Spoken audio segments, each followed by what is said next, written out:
Avant tout, ça rappelle tout d'abord le premier article de la loi sur l'architecture, que l'architecture est d'intérêt public. Et quoi de mieux que de rappeler que l'architecte a sa pleine place dans l'utilité publique pour qu'enfin l'architecture soit d'intérêt public. C'est une continuité logique, au fait, c'est des gens qui travaillent déjà sur le terrain depuis de nombreuses années. Donc c'est une continuité de poursuivre, on va dire, le combat pour ce métier que nous aimons.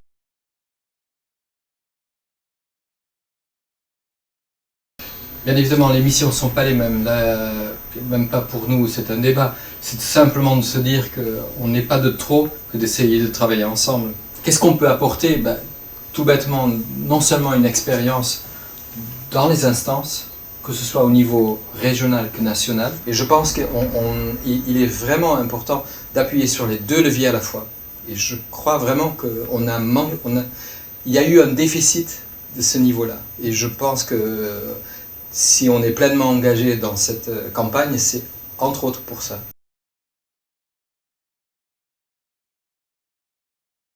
Nous avons développé une série de propositions autour de 5 thèmes principaux.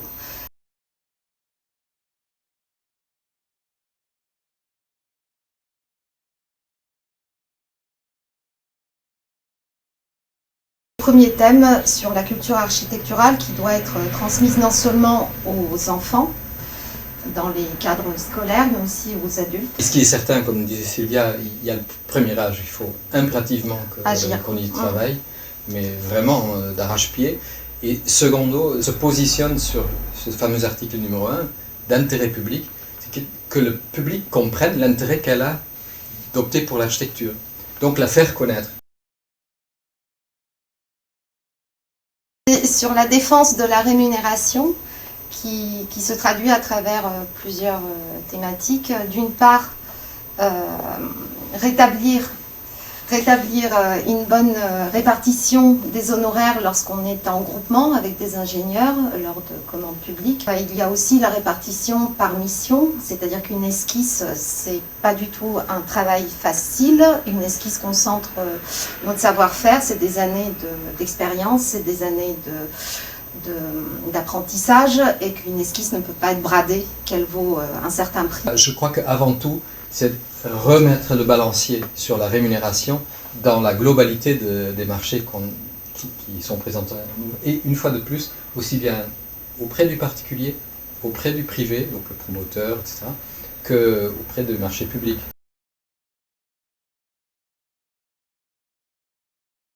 Le troisième axe, c'est de ce qu'on a appelé garantir la sérénité de nos missions. Alors là, c'est essentiellement en ce qui concerne les rapports architecte-promotion privée. Dans notre équipe, bien évidemment, ce n'est pas un hasard des choses, mais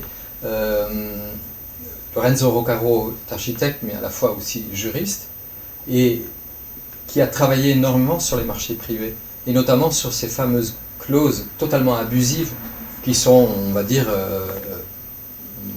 choses quotidiennes dans les contrats qui sont imposés aux architectes. Donc c'est là pareil, retravailler sur ce balançoire, gentiment les inviter, même les nationaux bien évidemment, et surtout les nationaux, pour qu'effectivement dire là aussi on arrête.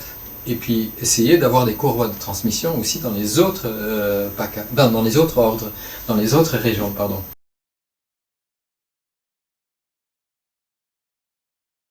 Après, il y a la formation, donc former pour être plus solide. Donc là, il y a 2 axes autour de la formation. Le premier, c'est proposer un enseignement de l'architecture dans les écoles d'architecture qui soit le plus adapté à l'exercice du métier. Donc là, il y a des passerelles à établir avec les écoles d'architecture pour voir ensemble un certain nombre de sujets qui méritent d'être remis à plat. Le deuxième volet, vas-y.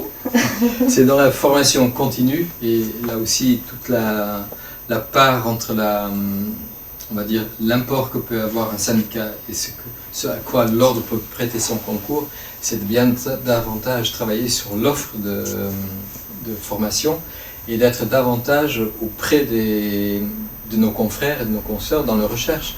De ne pas être dans une espèce de monoculture sur le BIM ou sur l'environnement ou que sais-je, car ça nous amène vers le cinquième élément aussi, c'est-à-dire le greenwashing. Hein. Donc pour qu'on puisse, nous, être maîtres de nos formations là où on en a besoin, et non pas juste parce qu'il y a un contingent à remplir ou parce qu'elle est dans la liste des priorités du FIFPL.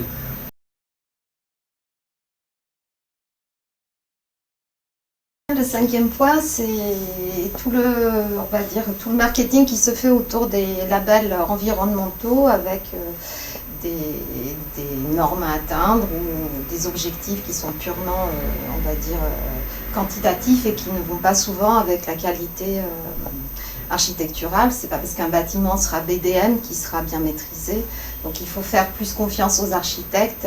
L'architecte est le sachant d'un projet et qu'il peut très bien maîtriser la qualité environnementale qui se fait de façon transversale dans son projet. Il a une bonne connaissance des matériaux, il sait ce que c'est une réhabilitation globale, il sait prendre beaucoup de décisions et ce n'est pas la peine de venir complexifier tout ça avec des mots, des termes qui nous polluent, quoi.